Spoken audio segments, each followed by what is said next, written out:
करालवदना काली कामिनी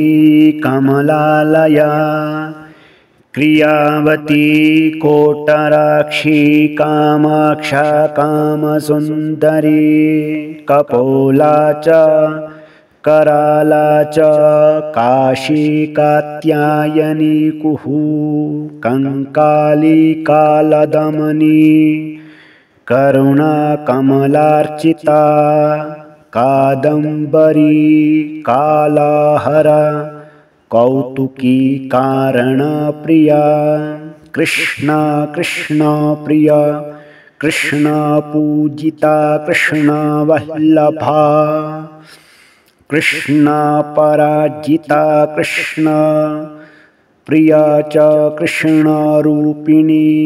कालिका कालरात्रश्च कुलजा कुलपण्डिता कुलाधर्मा प्रिया कामा काम्यकर्मा विभूषिता कुलाप्रिया कुलारता कुलीना परिपूजिता कुलज्ञा कमला पूज्या कैलाशनगभूषिता कूटजा केशिनी कामा कामदा कामपण्डिता करालसिया च कन्दर्पकामिनी कामशोभिता केलीप्रिया केलीरता केलिनी केलीभूषिता केशवस्य प्रिया केशा काश्मीरा केशवार्चिता कामेश्वरी कामरूपा कामदाना विभूषिता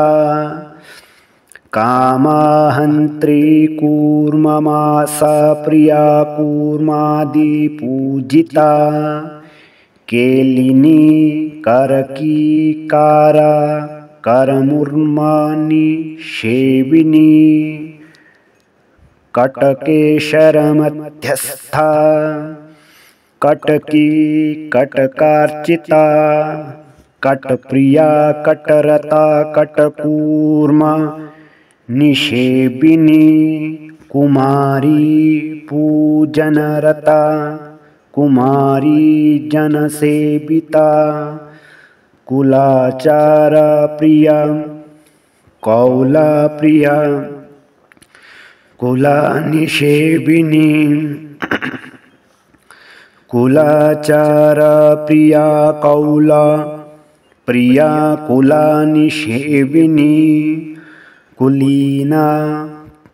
कुलधर्मज्ञा कुलाभीता विमर्दिनी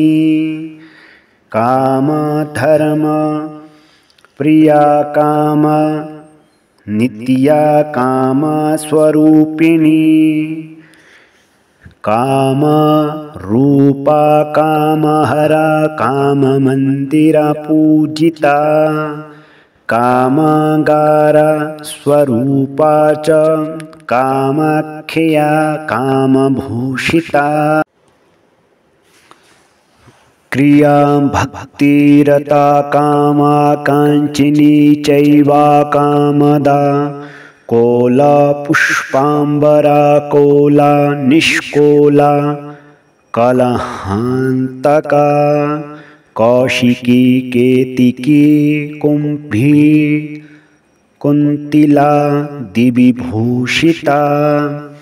इत्येवं शृणु चारवङ्गी रहस्यं सर्पमङ्गलं फलश्रुति यः पठेत् परया भक्त्या स शिवो नात्र संशयः यः पठेत् परया भक्त्या स शिवो नात्र संशयः शतनाम प्रसादेन किं न सिद्ध्यते भूतले ब्रह्मर्विष्णुश्च रुद्रश्च वासवाद्या दिवोकसः सहस्रपठनात्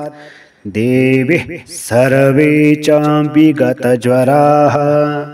नास्ति नास्ति महामाये तन्त्रमध्ये कथञ्चन कृपया च विना देवीः विना भक्तः महेश्वरी प्रसन्ना स्यात् करालस्य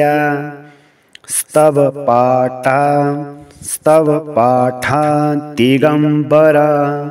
प्रसन्ना स्यात् करालस्य स्तव पाठा दिगंबरा सत्यं वच्मि महेशानि अतः परतरं नहि न गोलोके न वैकुण्ठे न च कैलासमन्दिरे अतः परतरा विद्या स्तोत्रं कवचमेव च त्रिलोकेषु जगद्धात्री नास्ति नास्ति कदाचन रात्रावपि दिवाभागे सन्ध्यायां वा सुरेश्वरी प्रजापेत् भक्तिभावेन रहस्यं स्तवमुत्तमं शतनाम प्रसादेन मंत्रसिद्धि प्रजायेत् कुजावारे चतुर्दश्यां निशाभागे पठेत्तु यः सकृति सत्त्वशास्त्रज्ञः सकुलीनः सदा शुचिः सकुलज्ञः सकालज्ञः सधर्मज्ञ महीतले प्राप्नोति देवदेवेशी सत्यं परमा सुंदरी स्तव पाठात् वरारोहे किं न सिद्ध्यति भूतले अणिमा द्यष्टसिद्ध्यश्च भवत्येव न संशयः रात्रौ विल्पातलेष्वत्मूले पराजितातले प्रपठेत् कालिका स्तोत्रं यथा भक्त्या महेश्वरी शतवारं प्रपन्नान्मन्त्रासिद्धिं भवेत् ध्रुवम् जय जय श्री मां भगवती भद्रकाली मां भगवती कालिका भगवते चरणारविन्दय शतनाम स्तोत्रम् अर्पणमस्तु।